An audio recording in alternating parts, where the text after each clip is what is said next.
can you learn something interesting from a troll being a troll? I think there's probably examples out there that people could cite for me, show me where it is, but at least I think I might have found the best example of when a troll is trying to mess with somebody, obviously for clout in this example. You end up finding out something really valuable as a result. So what am I even talking about here? Over on Twitter, there was just this unfortunate exchange where some guy is just sharing an image of his Nintendo Switch homepage, and you could see the parental controls configuration at the top of the screen. Now, as a result of that, someone quote retweeted this person and just, made fun of them. Basically said, like, why on earth do you have parental controls when you're a grown-ass man, essentially. Obviously, again, to kind of get that Twitter clapback clout, that snark that for whatever reason people on Twitter seem to love when they feel like it's justified snark. It's easily like one of the worst things about Twitter, in my opinion, is the quote retweets. But like I said, in this particular example, something really interesting happened. Now, with the Nintendo Switch, I've learned all sorts of really cool features that this thing has that I've picked up over the years. Like, for example, you can disable controls on your Joy-Cons, or you can even rearrange what buttons do what. That has helped me many, many times, especially with like RPGs or text-based adventures where all of a sudden like the L and R buttons fast forward text, which is a terrible button placement when you're playing under the covers or something. An easy graze can make you miss dialogue. Terrible stuff. But yeah, with that feature, you can just disable the button. Great. But one thing I did not know until very recently was that the reason why this particular person had parental controls on their Nintendo Switch was not to parent a small child that might be gaming too much. No, it was actually for a reason that is very valuable to someone like me.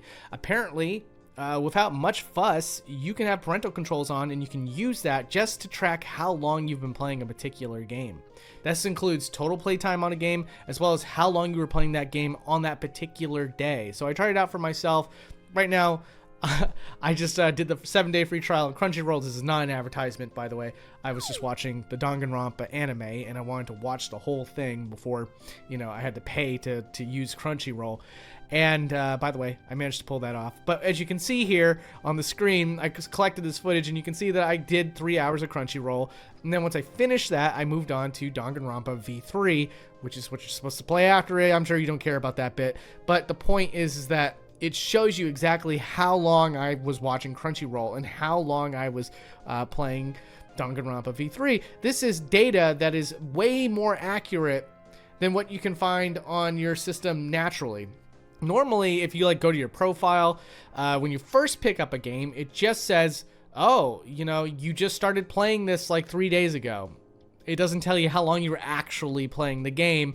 And then you finally get to see like the total playtime of the game like weeks after you bought the game. It might be a set number of days. Someone can maybe tell me that in the comment section. But point is it's kind of frustrating. It's kind of annoying. Sometimes you just want to know, whoa, I feel like I've been playing this game a lot. How many hours was I playing this? I'd love to be able to share that with my friends or my audience or whatever. And there is no easy way to access that. But like I said, with the parental controls, you get that information right away. It can even calendarize basically each individual day and what you played and how long you played it with no consequence. You don't have to, set a password. The password's optional. So for me, it's just on. And then I check the app on my phone, and then I can see this information that I wanted to see this whole time. Now, I know what some of you are probably thinking. Should have Nintendo just had this as an option on the system itself? Yes, of course. But as a feature that you may want, if you want it bad enough, you can just turn on parental controls to get it. And that is exactly what I have done, and that is exactly what I'm going to continue to do going forward in terms of wanting to know how much I've played a particular game now. This is super cool, and I feel really bad for the original poster who just had this setting on for very valid reasons. That guy got clowned on Twitter, got quote retweeted, and he got, I think, like over 40,000 likes, which means that there was just a mountain, a small army of people that thought that was yucking and like bothered the original guy who made that post. But it's just funny that like in the midst of obviously the worst aspect about Twitter, you find out something cool and interesting. So, I made a point to thank the original poster for that information. And yeah, now I know something I didn't know before. Did you know about this? I mean, like, I would never think to use the parental controls unless I had a child that I wanted to monitor their playtime on Nintendo's Switch. I've never seen anybody mention, like, this is a viable thing to use just for your own personal enjoyment, or if you like to track stats or whatever. No one's ever said that to me. And again, the only way I've ever found out was that it was drawn out of somebody that was being bullied online, which is so funny. Well, that's the internet for you, right? Well, anyways, I just wanted to share this information with you because I thought it was particularly interesting. And, you know, it's something now that I can pass on to you without harassing a particular person in order to get it out. Let me know if you end up turning on those parental features knowing that you just got this information. That'd be really cool to know. All right, anyways, guys, take care. But also, I have a podcast. There's going to be a link to that in the description down below. Thanks. If you check it out, that'd be amazing. All right, bye.